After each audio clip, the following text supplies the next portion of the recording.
Go ahead and open your Bibles to Matthew chapter 14. Matthew chapter 14. If you're joining us online, open your Bible, open your app on your phone. You can also watch on the screen, same here. But Matthew 14, let's pray. Father God, we ask in the name of Jesus that you would come and you would move us. God, you would open our ears and open our eyes to see what it is you want us to see today. Holy Spirit, I ask that you would put me behind you, that it wouldn't be my words being spoken, but it would be your words. God, I pray that your people would hear the message that you have for them today. But more importantly, God, I pray that we would hear it and be doers of the word as well, that we would go out and live more like you. In the name of Jesus, everyone says, amen. All right, so Matthew chapter 14. I'm going to read through it real quick. We're going to read verses 13 through 21. Some of you have heard this story before. It's the feeding of the 5,000. This is one of the miracles that Jesus performed. And so we're going to read this all together. You guys can follow along in on the screen or in your own Bible. It says, "Now when Jesus heard this, he withdrew from there in a boat to a desolate place by himself. But when the crowds heard it, they followed him on foot from the towns. When he went ashore, he saw a great crowd, and he had compassion on them and healed their sick. Now, when it was evening, the disciples came to him and said, 'This is a desolate place, and the day is now over. Send the crowds away into the village and buy food so they can buy food for themselves.' But Jesus said, 'They need not go away. You give them something to eat.' They said to him, 'We have only 5 loaves here and 2 fish.' And he said, 'Bring them here to me.' Then he ordered the crowds to sit down on the grass. Taking the 5 loaves and the 2 fish, he looked up to heaven and said a blessing. And then he broke the loaves and gave them to his disciples. And the disciple gave them to the crowds, and they all ate and were satisfied. And they took up 12 baskets full of the broken pieces that were left over. And those who ate were about 5,000 men, besides women and children." Do you guys ever? I say this all the time, but sometimes I do the reading. You guys ever just stop and really try to picture this scenario? Like, ever thought that the miracle that had happened in this situation, that 5,000 men plus women and children ate that day from 5 loaves and 2 fish? Like, that's phenomenal. Like, that miracle, I would love to have the view of how this all actually happened. And one thing I love about this story, so there's the 4 Gospels. We call them the Synoptic Gospels. That's Matthew, Mark, Luke, and John. So those are the 4 Gospels. And what these are is they're the Gospels because it is the account of Jesus' life firsthand. Matthew wrote the book of Matthew. Mark, surprisingly, wrote the book of Mark. Luke, different because it's actually the book of Peter written by Luke. Peter was a disciple of Jesus who told the story to Luke, and Luke wrote it down. And then Luke, after Luke, went on and kept writing and wrote the book of Acts. And so that's the account of Peter. And then you have John, which was the youngest of all the disciples, wrote the book of John. So what's cool about this story is that it was written from 4 perspectives of disciples that were there that day. That doesn't happen all the time because inside the Gospels, you'll see miracles that happen in maybe 2 of them, but not the other 2. That doesn't discount their validity or anything like that, or if the stories say something or say the same story but in a different view, that doesn't change things. So imagine you had 4 kids that you sent to a birthday party. You sent them there, they were there for about 3 hours, you pick them up and you say, "How did the party go?" You're going to hear 4 different accounts of that party, and some of the things are going to be similar. They're all going to talk about the magician that was there and how he did these tricks, but then someone's going to bring up a conversation that happened on the side that only one experienced. And some of them, they're going to see the same thing, but it's not, some of them, it impressed them more than maybe it did the others, and so they highlight it in a different way. What I love about this story is we get all 4 accounts of this story written by 4 different disciples who were there, and so what we're going to do is we're going to dig into this passage. We're going to dig into it and find a story. Now, because of the sake of time and because when you guys get hungry, you stop listening. Like, you guys just don't. You either start digging in and opening packages and snacking, and you think I'm doing right because now I'm not going to be distracted because I'm not hungry, but then everyone around you is hungry because you've opened food. So it's better if I just don't go too long because you'll stop listening. So what I'm going to do is I'm going to inject the other stories, the stories that we read out of Matthew, but I'm going to put Luke and Mark and John's version in it as we dig through it. And so it's going to highlight different things, but all of this is so that we can learn about Jesus. Is that a good thing, church? You guys ready to learn about Jesus today? All right, so remember, when we learn about Jesus, this is him modeling us for how we should be, right? This isn't like, oh, Jesus, he was so good, I could never be like that. Jesus is doing this saying, I want you to be like this, okay? So that's just how we're going to go through it. We're going to dig in, and to start off in Matthew, it says, Jesus heard this and went away. But in the other accounts, it starts off a little different. It talks about the disciples are just returning to Jesus after doing ministry. So Jesus, they'd been with him for a while, and then he took all the disciples and he says, now I want you to go do ministry. Let's just stop there. I didn't remember this point. I didn't even think of this point. But right there, if we stopped right there, you mean when Jesus calls me, he's going to turn around and send me out? Right there. Didn't we talk about this last week, that Jesus called you, changed you so that you could go and help find other people? Right there in the opening statement, Jesus had changed the disciples' life, called them, and now he sent them out. So they all did ministry. They went to villages. They preached the gospel. They preached the kingdom of God. And then they also, they were praying for people and trying to perform miracles for them to bring about healing. So now they're all returning back to Jesus, and Jesus notices something. They're extremely tired, and they're really hungry.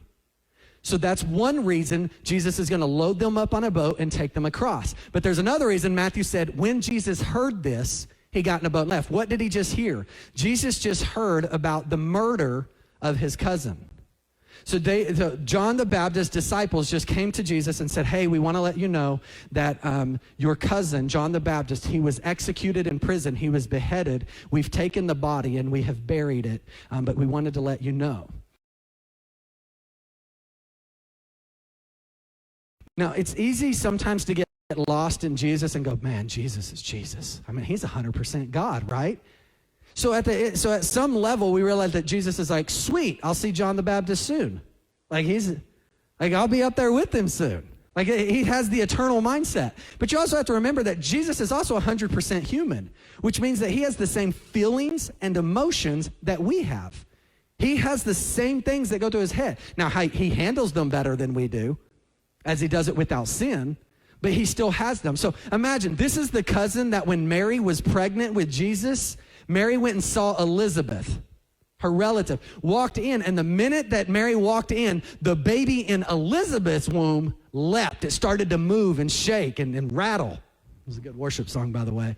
It started to move because it knew the presence of Jesus was there. So even before birth, there was already a connection between these two cousins.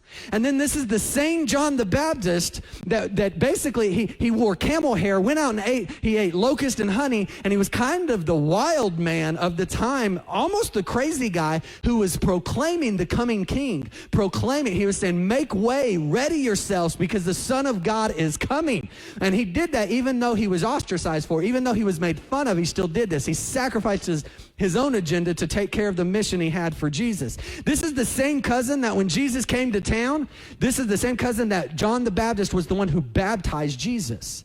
So John the Baptist was there, and he is like, I don't deserve to do this. And he goes, bro, you better do this. And he's like, all right, I'll do it.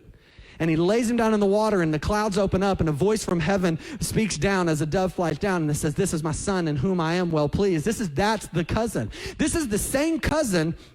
He was so radical for his cousin's future, and he was so adamant about the coming of this king, Jesus, that he got arrested because his faith, and because he was so loud and obnoxious and kept speaking of this king, that rulers and kings, they were offended by him, and so they ended up arresting him. And it was the same cousin that he died because of he would not talk about Jesus. So Jesus is processing this. So the disciples come, they're tired. He's like, let's get them away, give them some rest. But now Jesus is sitting there processing that his cousin died because of him. Jesus has to now live in that 100% flesh, and he has to deal with that emotion that John the Baptist died because he believed in me so much that he died for me. And the 100% God part knows that was the right thing to do. But the 100% human thing has to wrestle with that. So what does he do?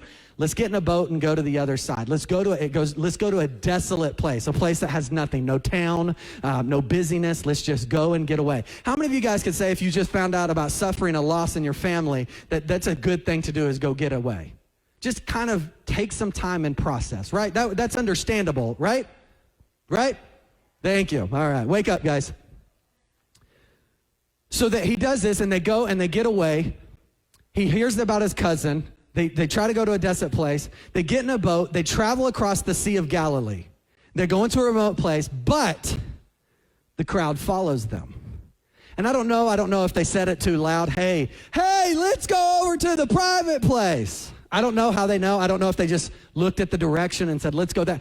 I always find the intricacies of these stories weird. How did they know? Why did they even let them know? But somehow the crowd knew where they were going and following. Now, do you have anyone in your life, or have you ever had anyone in your life that's a talker?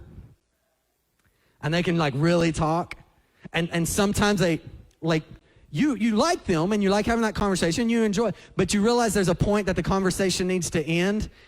And so you try showing body language to them to help them to understand it's time. And if you're like, no, I've never had that, you're that guy. You're the talker. So like it's even to the point where you're like having that conversation and you start kind of like doing the shoulder turn like, yeah. Yeah, and so you're like, you got the bathroom door halfway open. You're like, yeah, man, that's really good. So, okay, we're going in together. Excellent, awesome. Okay, we're in the bathroom together, and we're still talking. There's some people who just don't pick up body language, and I picture that this is this crowd right here that follow Jesus. Like, how much body language is there presented? I'm getting on a boat. I'm paddling away, and they're still talking. Jesus, heal me. Tell me a good story. And he's like, I'm sorry, I can't hear you. I'm on a boat, and I'm going away. Oh, then the crowd is sitting there listening going, I think he said, let's go to the other side and let's go meet on the other side of the lake. Like, he did everything possible to show the body language he needs to get away, right? So he does this. They go across to a desolate place, but the crowd ends up following him there. Now, my first response, it says as he pulls up to the shore, the crowd's there. And first of all, I'm thinking, let's go over some logistics. If the crowd could get around there faster by walking than they could on the boat, maybe they should have walked. Like, come on, that's just efficiency, Jesus. Let's do this. But he pulls up to the shore. The crowd's already there waiting on him. How are you feeling right now? You just heard about a family member of yours being executed and beheaded, and you knew he did, and it happened because of you. All your friends that you're trying to be close to right now, all your students that you've been spending time with, they're tired and they're beat and they're wore out from doing ministry. How are you feeling right now when you pull up to that shore and there's people there waiting for you? Are you excited? You're like, yeah, all right, this is what I was looking for. Not at all. I think we'd all have some level of frustration. I think we'd all look and go, you selfish people, did I not show you that I needed time? Did I not spend time with you and now I'm trying to get away? But that isn't what Jesus does. He's reminding us that he's not afraid to be interrupted. Do you guys remember when we talked about that a few weeks ago, that sometimes you're going to be on a path trying to get somewhere, and God's going to put interruptions in your life, and you have to learn to recognize those interruptions and take a step sideways and deal with that? Jesus pulls up to the shore, and he's interrupted he's trying to have private time, and he gets interrupted, and instead of frustration, it says Jesus welcomes them and has compassion on them. I think at some level, Jesus has eternity on mind and realizes that the life that he has here is limited. And I don't necessarily just mean because he knew his day was coming, because he was the coming king and he knew that death would happen and that he had to die. But he just understood that as a human, your time is limited and that his mission was important. Because here's a great thing. I know sometimes we feel like, man, we just need some rest. I just need to get away. I just need time alone. And that is true. And there are times for that. But when you try to do it and God puts things in your way to interrupt that, remember this. I promise you this. I promise you'll rest when you're dead. 100%. No one's going to bug you at that point, okay? You'll rest when you're dead. There's going to be times that God will interrupt these times in your life. And Jesus understood that my mission is so important. What I'm supposed to do here for God is so important that even when I'm on this path, I'm willing to basically look at these people and go, I have compassion on them, and I welcome them, and he begins to preach to them and heal them. So we remember, we're always looking at what Jesus does as a reminder to us. What can we do? It says he spends time with the crowd, healing the sick and proclaiming the kingdom of God. I love that it does that, because remember how I said that it's written by 4 different people in 4 different ways? If you see Matthew, it only writes it that he heals people. If you see it in Mark or Luke, it says that he preached to people. But when you look at all 4, you realize it actually says he healed people and he preached to people. Why? Because Jesus understands something. Sometimes you have to meet the physical need in order to be able to open the door to meet the more important spiritual need. I'm going to open your eyes to something, because I don't know if you guys realize this, but this world is not designed for you. This world is not all about you. How many of you guys realize that when God created you, were you supposed to get sick? No. Is there supposed to be disease in this world? No. Is there supposed to be things that kill us, like elements that kill us or paralyze us or break things? No. Where did that come from? Sin. We were never designed to have hurt and pain and sickness and ailments, but it came in with sin. Now I got a question for you. If a guy comes in with an ailment in his leg and we come and he comes forward and we pray for him, will that change his eternal destination? No. If you have a sniffles and I pray for you and you stop sniffling, will you go to heaven because of that? No.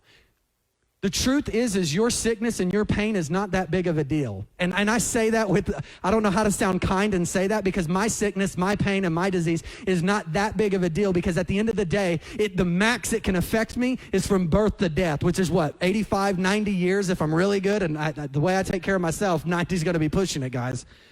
But the truth is it's not that big a deal because it's limited amount of time. But my eternal problem, where I could be separated from God because of my sin, is a massive problem because it could last forever and ever and ever.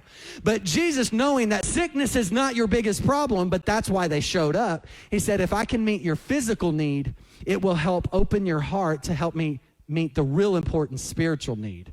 And so he healed people and preached to people. And I think that's important for us to remember, is that sometimes that physical need is an important thing to them, and that we can meet them there so that we can find an avenue to help them with their spiritual problem. So Jesus does that, and now I love the story shifts, because now we're going to see something that the disciples do that I think they learned from Jesus. It says the disciples begin to realize that people are going to need to eat. All these people are going to need to eat. So what they did is they recognized that people were getting hungry, and they wanted to solve the problem by sending them to other towns and said, hey, Jesus, they're going to get hungry. And I don't know if you remember I talked to you guys only listen for a little while, but when you start getting hungry and you get hangry, and when you get hangry, you start arguing with me and you're not listening and you're nudging your spouse and you get up halfway through a message and leave because you're tired of listening to this guy. This is the same thing. They're recognizing a problem. And they're saying, this problem needs to be solved. And so they're saying, hey, why don't you guys, let's go, Jesus, go ahead and tell them to go, have them go get some food, have a place to stay, and we'll pick this up tomorrow. So they're recognizing. Jesus challenges them by saying this, you give them something to eat. You give them something to eat. And that's, we're so bad at reading the Bible sometimes because we read that and we're like, yeah, give them something to eat. Let's say you're at a group.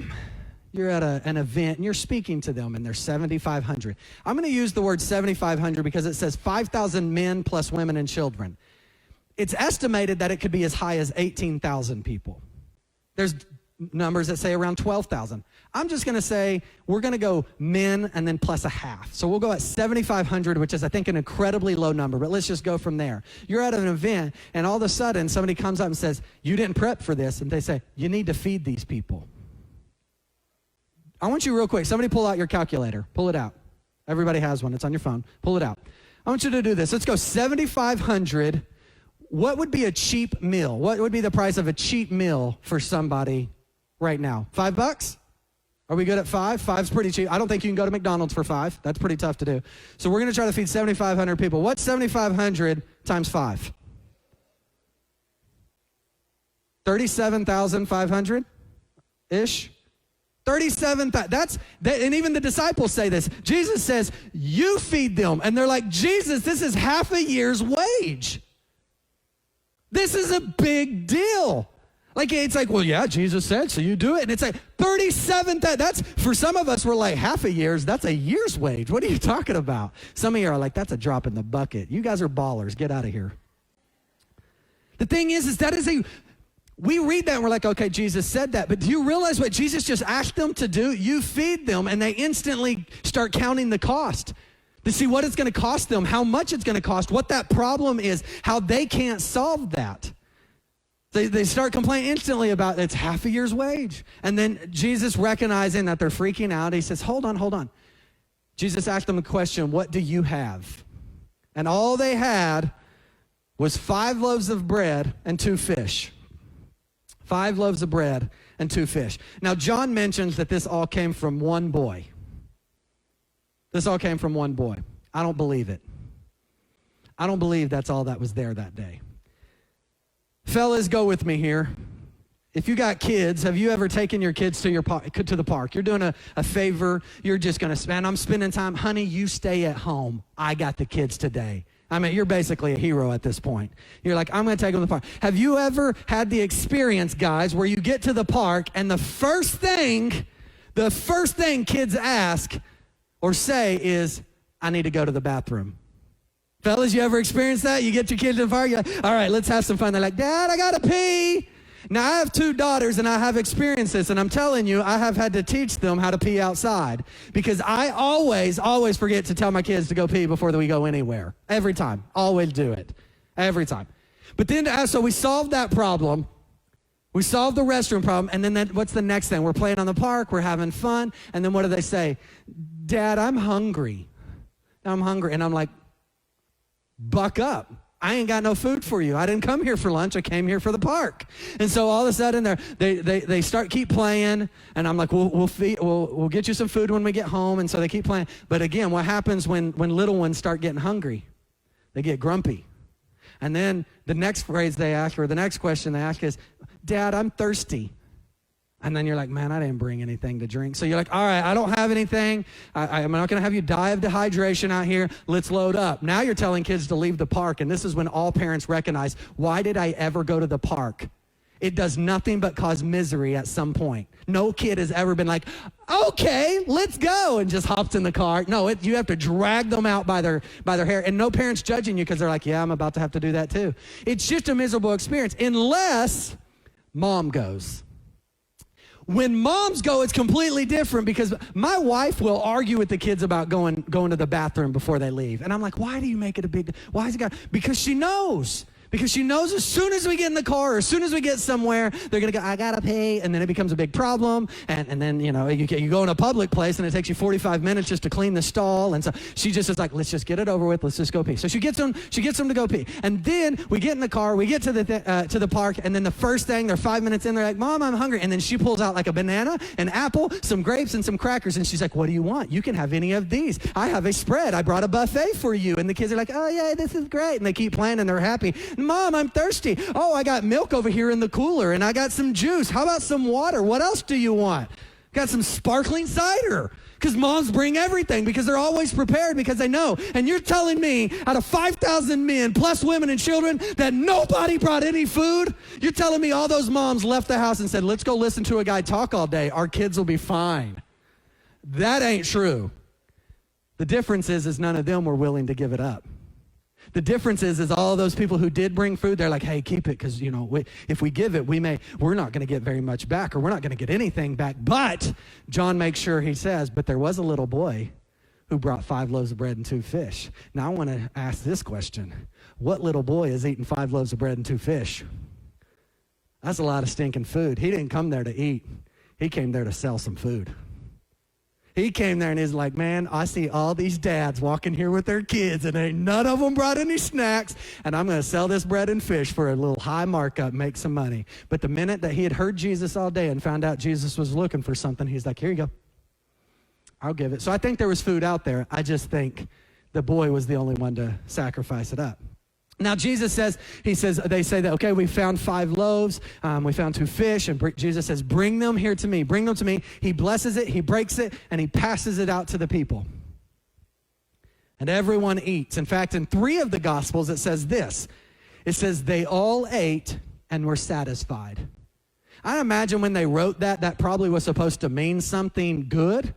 But when I read that doesn't mean something good. Have you ever gone to like a cookout or something? And you're like second or third in line and there's 25 people behind you and you get to like the pot of mac and cheese and you realize there's not enough mac and cheese in here. Because these people make mac and cheese like you're going to do a small serving, but when I get mac and cheese, I get a plate for mac and cheese and then I get a plate for the rest of the food. And I look inside that pot and I realize I can't serve myself like how I would at home, and so I get 3 noodles and I stick them on my plate and I eat. And then they run out of everything. And then they ask that question, oh, I saw that we run out. Did everyone get enough to eat? And what do you do? Because you're polite and your mom or dad would have smacked you as a kid if you would have said anything to, I'm okay, I'm satisfied. What I really mean is, yes, I would have ate a lot more, but there wasn't anything, but I won't die tonight. I'm satisfied. And that's how I read that. And I'm like, okay, so they were satisfied. But John makes sure to write it for people like me to make sure that I'm completely understanding. Because in John it says, they ate as much as they wanted. They ate as much as they wanted. Now it's like you go to the pot and it's half empty and you know it's not going to feed and you go get 3 noodles and then the host comes on and says, oh no, get whatever you want. And then she brings out like a 5-gallon bucket of mac and cheese and sets it down and goes, we have more. And then you're like, all right, these are my kind of people. It says they ate as much as they wanted. So this wasn't just like, oh, we're okay. This was like over the top, above and beyond. Jesus performs this miracle. In fact, it says they handed out 12 baskets, put it in 12 baskets. They passed those 12 baskets and they set them in groups of 50 and 100. And they would pass the basket and it would go all the way around. It would get to the end of that 50 and there would still be some. And they'd take it to the next and take it to the next and kept feeding. Let's get low ball, 7,500 people. And it kept going. And it said they picked up 12 baskets at the end and there were still leftovers in it. So they didn't even finish all of it. I want drone footage of this miracle. I want to see what happened because I think one of 2 things had to happen. Either everybody was taking a little speck of the fish and the bread, eating it, and their stomachs were becoming filled instantly, and they're like, whoo, I had everything I want. Or every time they picked up a piece of bread and they would start getting low, it's like the bread would just grow and the fish, like that kind of gets freaky when you think fish. Like, how does fish keep extending? At some point, when is this like just bacterial growth or whatever? Like, I don't know. I want to know how this happens. Not that it affects anything. It's still a miracle, but how? How did this happen? And what does that have to feel like to be the disciples to be like, we can't do this. We don't have enough. What are we going to do? And then you're taking leftovers to Jesus. Sorry, I guess we did. We had enough. Church, we've been going through the series, Journey to the Cross. We've been studying the words, the actions, and the mindset of Jesus while he was on earth. Last week, we learned how Jesus calls lost people to be found. And if you were here, I hope you were challenged. I'd had you pray for somebody. I had you put somebody in your mind. Who is God calling you to? I pray in these last 7 days, you've taken steps to do that.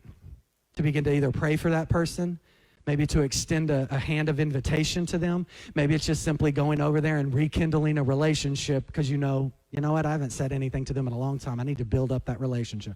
I hope you've taken steps because Jesus is calling you to help other people be found.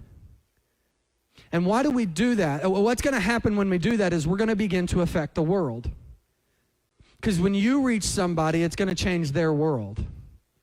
And then you 2 are going to go reach 2 more, and it's going to change that world. Because God is calling us to change the world. And is there anyone in this room, by show of hands, I want anybody to raise your hand if you're saying, I'm okay with the state of the world. By show of hands, you're saying, I'm completely content with how the world is going right now, and I think it's just fine, and we should leave it alone. Okay? How many of you think this world is going to change without you for the better?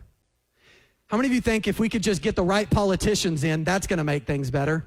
Because they've proven really good over these last few years, huh? How many of you believe it's just laws and regulations that we need? That'll fix everything, right? Who do you think is going to change the world?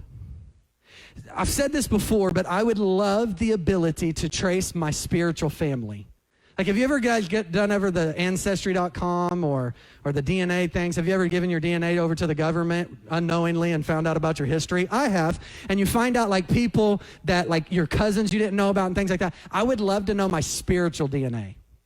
Like, I know Christopher Massey, when I was a junior in high school, he was the one who invited me to church. I would love to know, where did he come to know Christ? Who was it through? And whoever that guy was, maybe it was his dad, who led his dad to Christ. I would love to trace it back to figure out which disciple of Jesus helped me get saved. Like, trace it all the way back. Was it like when Peter was on one of his missions? Was it when Paul was, I'm hoping it was Paul, because Paul's super cool. And I'm hoping it was like Paul, his trip, he was going somewhere and he'd saved somebody, and it just kept trickling down till it reached Chase. And then ultimately now it's reached my daughter Evangeline. I got to pray with her at the kitchen table. And so that's part of her lineage when she accepted Christ, and she will go on to do that for other people. But have you ever thought, like, where does your salvation come from? I would love to know, because you recognize if these people said, I'm fine with the condition of the world and I'm not going to be a part of changing it, you wouldn't be here today. You would not be in this room. You would have no salvation, and you would be destined for hell if somebody would not have taken their step out and said, I'm going to start changing the world. I'm not going to sit on the sidelines and let it be, but I'm going to actively pursue changing this world for people And because of that, you sit here today.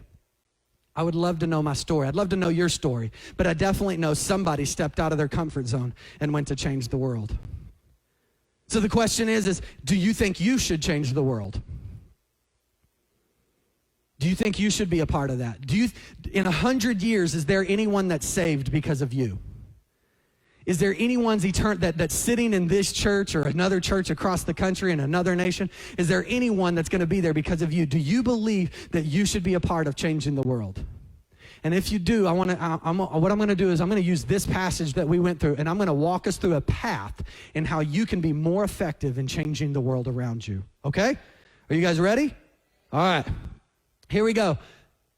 First part of this path is simply a reminder back to what we learned last week. Jesus sees the world correctly. We tend to see it wrong. We get lost in a way that we see the world, but Jesus sees the world correctly. In the Gospel of Mark, it says, when Jesus landed and saw a large crowd, he had compassion on them because they were like sheep without a shepherd. So he began teaching them many things. Church, we have to understand that we cannot view others as good or bad. We need to view people as lost or found. See, the thing is there's no such thing as wild sheep. There are sheep that are in the wild, but there's no such thing as a sheep. Oh, that's just a wild sheep. They're okay. Because sheep have no defense mechanism. They have nothing to really protect themselves out in the wild. Sheep are bred and meant to be underneath a shepherd. That is where they are safe and secure, is when they have the borders around them. They had someone there that can protect them, herd them, and guide them into safe pastures. That's what a sheep. So when Jesus pulls up to the shore, rather than being frustrated with them because they're like, ugh, did you not read my body language? Did you not know I was trying to get away? He looks and says, they're simply sheep without a shepherd. He sees them as lost, not bad. And that's a reminder from what we learned last week. You can never change the world. You can never change the world if you judge them poorly. If you judge them as bad people, then what you're doing is you're judging them and deeming them that they're not worth salvation, that they're not worth, they don't deserve forgiveness. They don't deserve grace because they're bad. But if you look at them as lost, there's very few times in life that we're going to look at lost people and say they don't deserve to be found. So start there. That's partly step one in your path, is make sure that you're viewing the world correctly. Ask God to change your eyes to view the world correctly. Next step in the path, we're going to go to the Gospel of Luke. It says this in chapter 9, verse 12. It says, late in the afternoon, the 12 came to him and said, send the crowd away so they can go to the surrounding villages and countryside, find food and lodging because we are in a remote place here.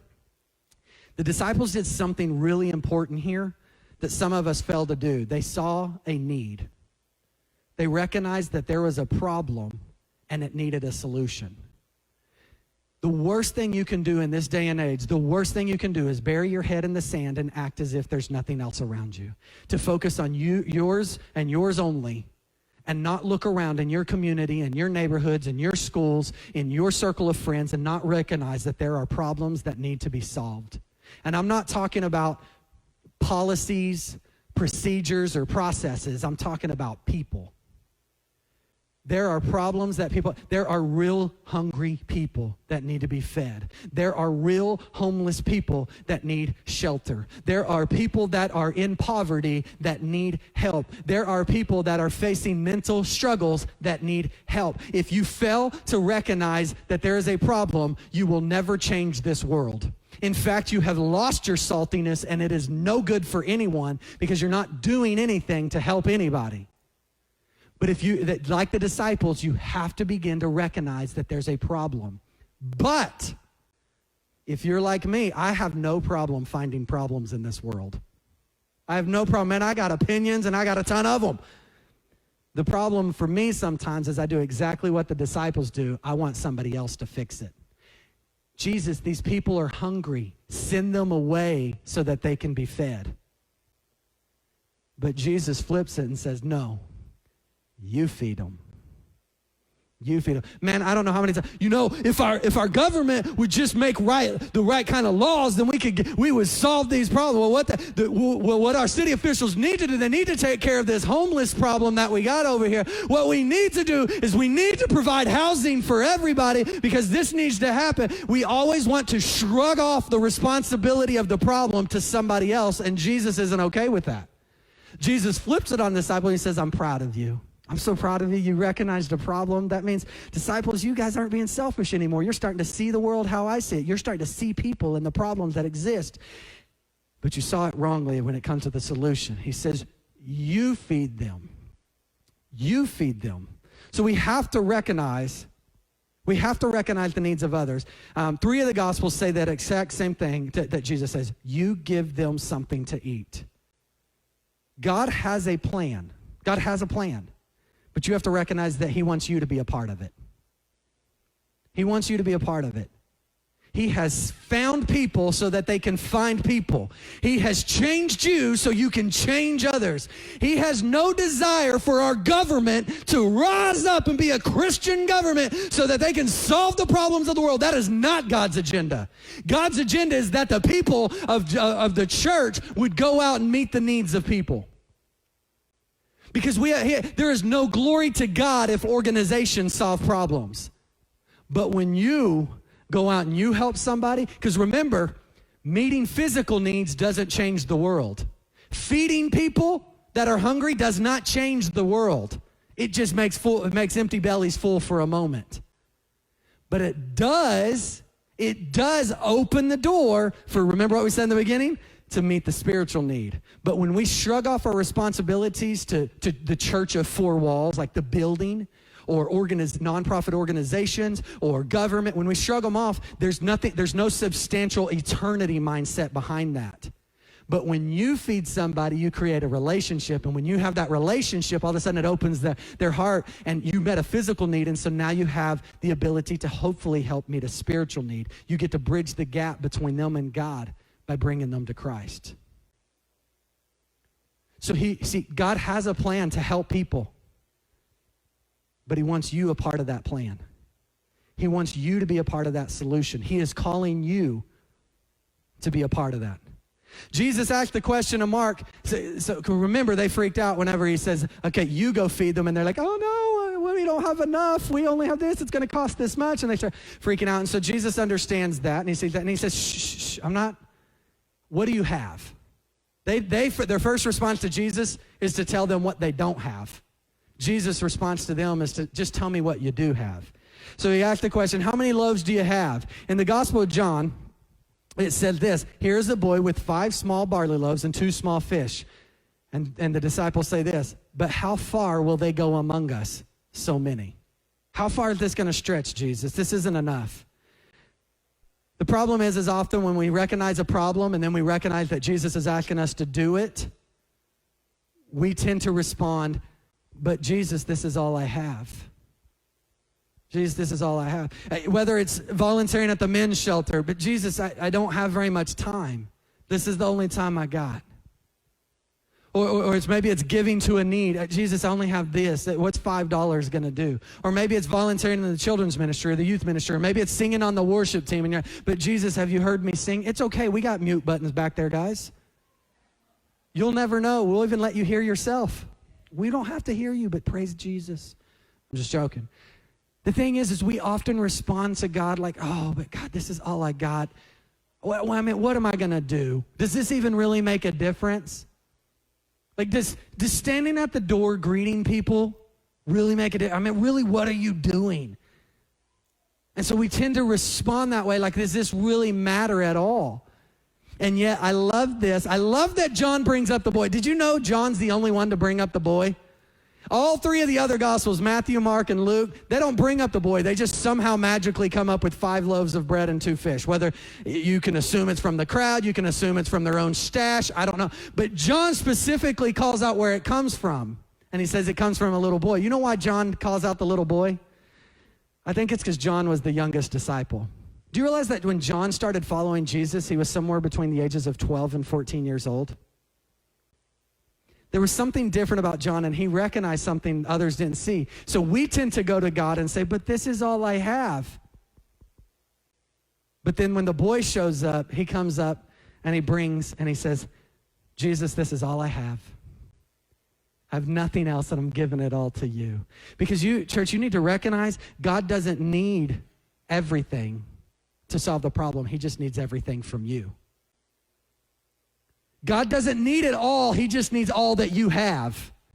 You just need to hand over what you got. You need to stop worrying about how it's going to make how you're going to solve that problem, or that you don't have enough, or it's half a year's wage. What's my $5 going to do? What's my 5 minutes going to do? What's my time going to do? What's a 2-week mission trip going to do? How am I going to, how can me just helping one homeless person, how's that going to help? What am I really going to do? We tend to look at the negative side, but the truth is God's just saying, what do you got? And bring it. Just bring it. One little boy in that whole crowd. You know what's crazy? Do you realize that this story was written for 2 people? It was written for 2 people, 2 groups of people. One, the story was written to remind, to allow the disciples to see how to change the world. That Jesus is giving them the opportunity to learn. He's like, great, you see a need. Now I'm going to teach you how to meet that need. I'm going to teach you that I want to use it. So this story, this whole thing happened to teach the disciples how to change the world. And then it was written down for the people today at BFCOG. This is simply because we struggle with the idea of seeing a world hurting and how we can help. And so Jesus allowed this story to be written. It was inspired by God to be written down so that you today could hear the story of what it looks like to allow Jesus to change the world through you. But you know what's cool is John wrote a story. John made sure to introduce this little boy to you because this little boy already understood everything of it. What me and you are struggling with right now to understand and how this could really work, that little boy already understood it. He came with what he got. He had an agenda with it. He had a plan with it. It got interrupted by the problem at hand. He didn't say, hey, these people got a problem. Let me see. Let's go send them away to solve it. He says, I can help solve it. I don't have enough, but this is all I got. And then he did one final thing. The most important thing that he did all day is he gave it to Jesus. Because do you realize without giving it over to Jesus, nothing good would have happened. He would have fed maybe 10, 15 people. Which would have been a good thing for 10 or 15 people. But when he handed it over to Jesus, Jesus took it, he broke it, he blessed it, and he passed it out to people to the point that it fed 5,000 plus women and children. When you finally surrender over and realize that, one, God's not calling you to fix every problem. And he's not asking you to have enough. He's just asking for all that you got.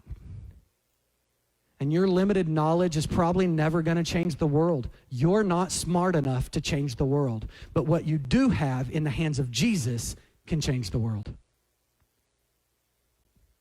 You're fine. I don't care how wealthy you are. Your wealthy cannot solve the problems of this world.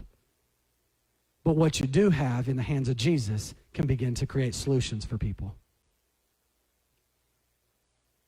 I realize you're busy and you don't have a lot of time, but the time you do have in the hands of Jesus makes a huge impact. There was a church in South Korea led by Dr. Cho.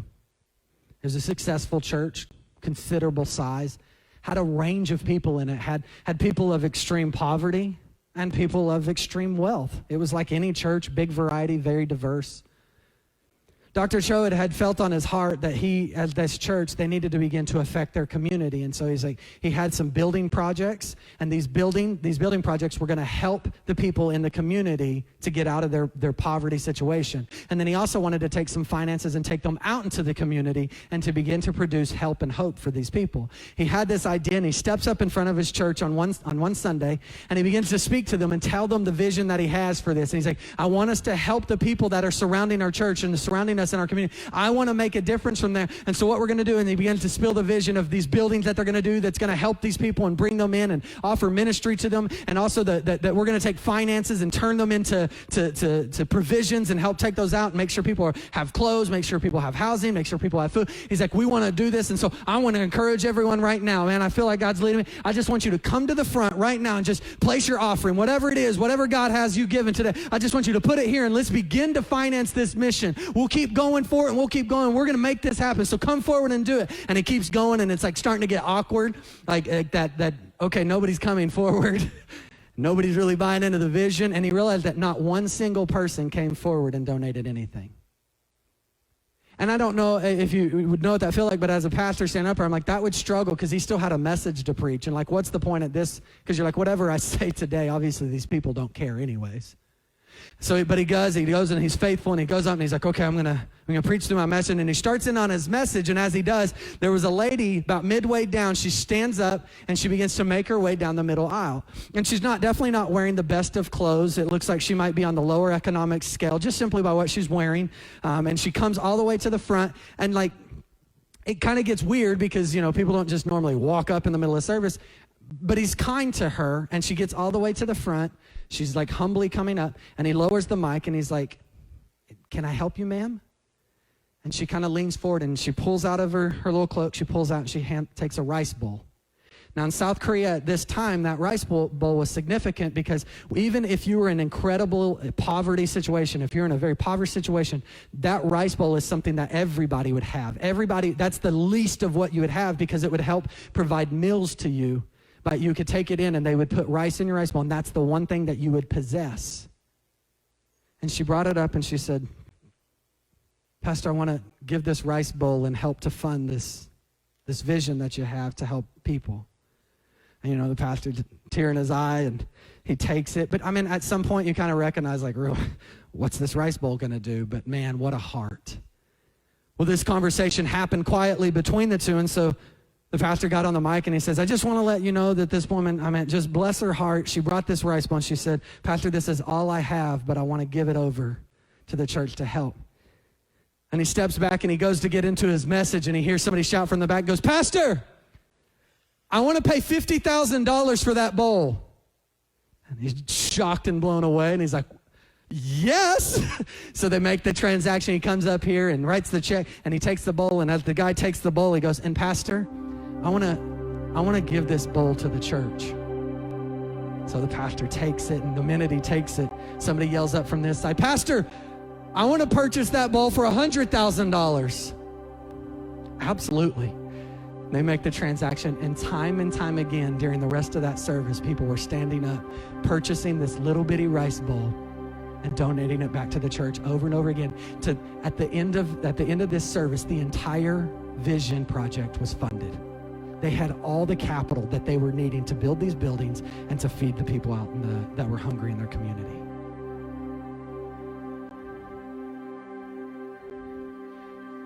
Church, we cannot continue to sit on the sidelines and just hope that the world gets better. Students, you can't simply look at the people that surround you and just go, maybe one day they'll come to Christ. You can't just continue to just hope that somebody else will solve the problems, because Christ has called you to be the change agent in our world today. The only thing I can guarantee you is if you do nothing, it will only get worse. But church, if we would rise up and begin to recognize need, if we would look out and realize that there are hungry people, that there are people that are in poverty situations, there are people that are in mental anguish, there are people that are hurting right now, there are people that are in a tough spot emotionally, there are people that desperately need help, and if we would just recognize that need and ask Jesus, help me be the solution. I don't have much, but you can have all that I got. I'm willing to give all that I got, and I hope that as I turn it over to you, you'll create the miracle, because I know I can't do it. I know I can't solve every problem, but God, in your hands, can you help? And as we turn it over, we're going to begin to see the world change. You're going to start seeing the people around you start to change. And that circle of influence is just going to keep going, and we're going to start seeing it. We don't need better politics. We don't need better laws. Those things are important, and those things will come, and they'll come. But the thing is people are what matter, and people need help. Stop asking everybody else to meet the needs of others, and you step out. If you have a stance against an atrocity that's going on in our world today, something where people are being marginalized or stuck to the side, or somebody's being forgotten, don't scream and have somebody else solve it. Dig yourself in there and try to help the best you can. And let your actions be your voice. Let's change the world. Bow your heads and close your eyes. I think one of the most phenomenal parts to this whole story is that it's symbolic for the grace of Jesus Christ. When that little boy brought up all that he had, it was 5 loaves and 2 fish, not much. He hands it over to Jesus, and by the end of the feeding, Not only did it feed everybody, but it was more than enough. It wasn't just enough, it was more than enough. The boy brought hardly anything, and yet in Jesus' hands, it was more than everything. That's symbolic for the grace, because you realize when you come to know Christ, you bring hardly anything to the equation. All you bring is a broken, sinful soul into the presence of the Lord. You bring nothing to the equation, and yet with Jesus and His righteousness, it ends up being your righteousness, and it's more than enough. Do you realize His forgiveness of sins is not just enough for the sins you have committed, but it's just enough for the sins you are committing, and it's more than enough for the sins you will commit, because Jesus is enough. If there's anybody in this room, every head is bowed and every eye is closed. If there's anyone in this room and you're saying, man, I want to come to know Jesus today. I need Him in my life. I need Him in my life. I want to confess my sins. I want to invite Him into my life. If there's anyone in this room, I want you to put your hand up right now. Put your hand up right now. No one else is looking around. Everyone's heads are bowed and eyes are closed between you and God right now. Slip your hand up. I want to pray for you. Father God, those that are making that decision today, that are saying, I want to welcome you into my life. God, I pray that first they would recognize that they are sinners, that they are broken, just as every one of us is. I pray that they would recognize that they need you to be their Savior. They need salvation from you, and it comes from you and you alone. That they believe that yes, you lived, yes, you died, and yes, you resurrected again. That you took the sin away and you defeated it in the grave. And that they would turn their life over to you and make you the Lord of their lives. God, I pray that you would give them strength and surround them with people of encouragement, people of faith to help drive them forward as they continue their walk after you. God, and welcome them to the family of Christ.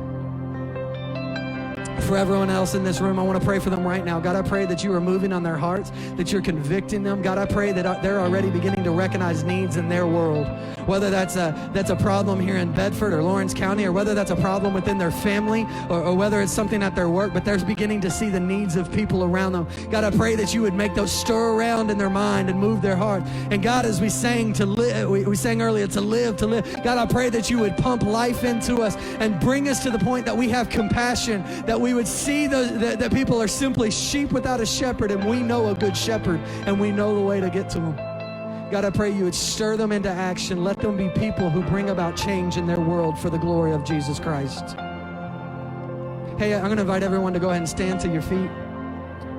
We're going to open up this time right now, and I'm going to encourage you to worship. I'm going to encourage you to put your attention back on Christ, back on God, and begin to elevate Him. Because remember, what you have is not enough, but what you have you can give to God and let it be more than enough. And so this is your moment to begin to do that, to worship Him, to elevate Him, to put what you have in His hands. I'm going to invite, if anyone needs to come to the altars, come and spend time in prayer. Take that step of faith. Come. Maybe you need to receive Christ. Maybe you need to talk to somebody. Maybe God is calling you right now to the mission field. In the name of Jesus Christ, I pray right now that you are stirring hearts right now. If there is someone here that's called to the mission field, I pray that they would answer that call right now in the name of Jesus. They would step forward and they would confess that. Maybe there's something going on here in Bedford that you need to begin to pray for. God, I see the problem. I see the hurt. I see the pain. How can I help? What can I do? Let Him begin to put vision in your heart. Let Him put dreams in your heart on how to meet those needs. But we're going to open up this time for worship and prayer. I encourage you to do so.